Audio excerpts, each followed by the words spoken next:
As the 1960s transitioned into the 1970s, Pontiac's general management knew that Pontiac's image had to change. It wasn't that they didn't like the performance image. In fact, that was the image that made Pontiac so successful for so many years, with vehicles like the Firebird and GTO, as well as the Grand Prix, and even sporty models of the full-size cars like the Catalina 2+2 or just the 2+2. However, by the 1970s, Pontiac general management knew that the performance element of Pontiac's history was going to have to be sunset. Emission standards and potential impending fuel economy standards were going to dictate that Pontiac just really couldn't play all that much in the performance game in the intervening years. Thus, the division launched a change in strategy to move Pontiac more upmarket and toward a more luxury-centric buyer and away from its historical performance image. One of the first ways Pontiac executed this transition was by introducing the Grand Ville in 1971.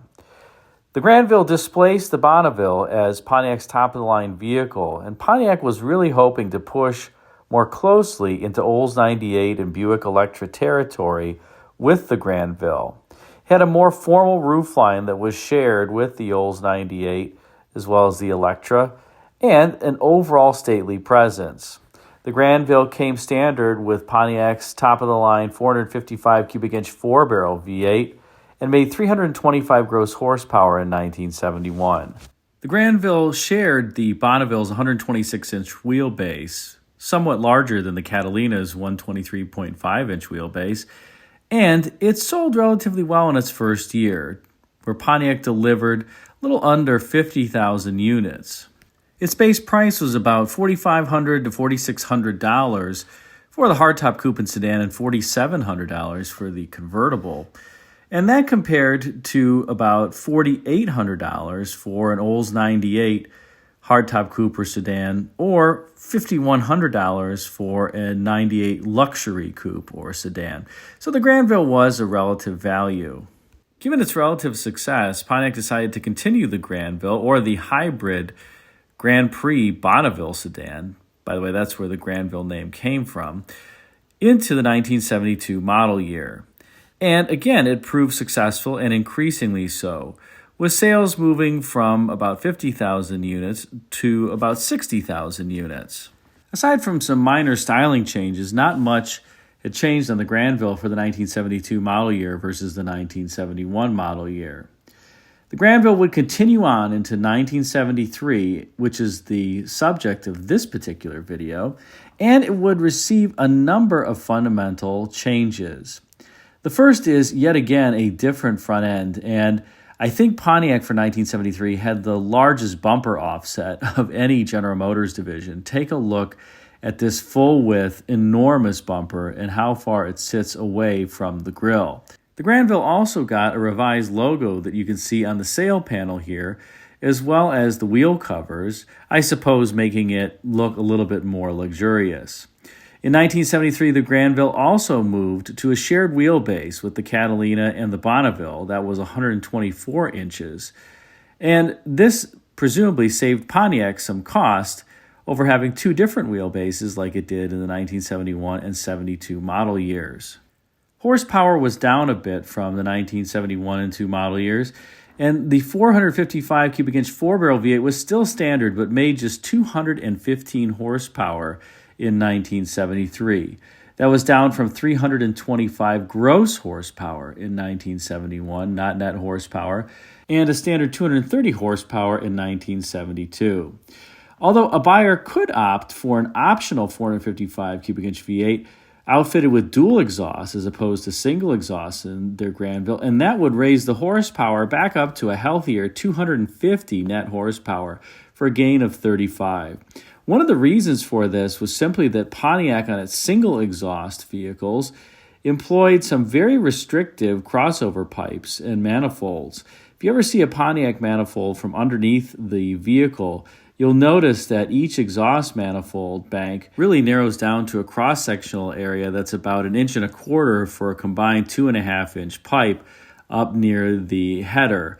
And that's just not enough cross-sectional area to really allow this big block to breathe. So, a little tip, if you want your Pontiac big block V8 to breathe a little bit better, for not that much money, go put dual exhaust on it, and it'll make the engine feel like it has a significant amount of additional horsepower, because it in fact does. Most big blocks, like 455 cubic inch engines, when you put dual exhaust in them, tend to gain about 20 to 25 horsepower.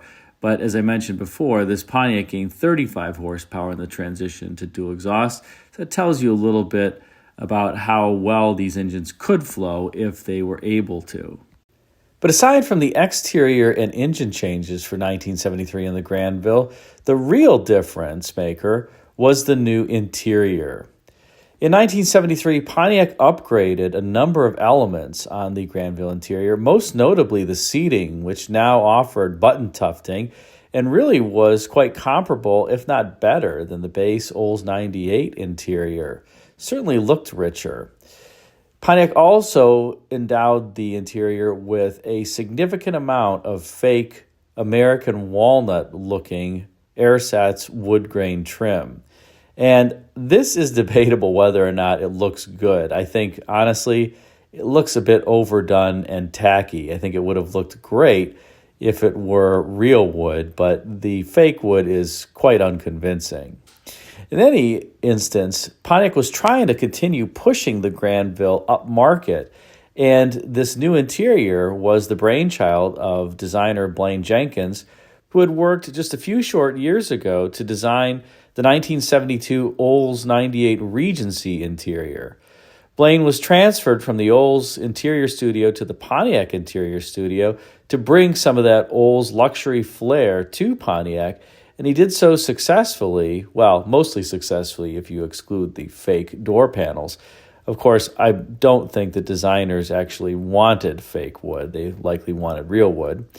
In any event, he came from Oldsmobile to Pontiac to provide a bit more luxury in the Pontiac lineup, and one of the things that Blaine also developed was the 1972 Luxury Le Mans, the Pontiac that you never would think Pontiac would do with fender skirts and a more luxurious interior. Arguably, that vehicle, in addition to the 1971 Grand Ville, signaled the new direction that Pontiac was headed in, away from its historical performance image. In any case, the 1973 Grand Ville's revised exterior styling as well as interior helped make it a sales success yet again. In this year, Grand Ville sales totaled almost 70,000 units between the coupe sedan and the convertible combined. And it was one of the best-selling years for the Grand Ville, as in 1974, sales would taper off after the OPEC oil embargo really put a damper on full-size vehicle sales, really precluding the Grand Ville from selling much more than about 35,000 units in 1974.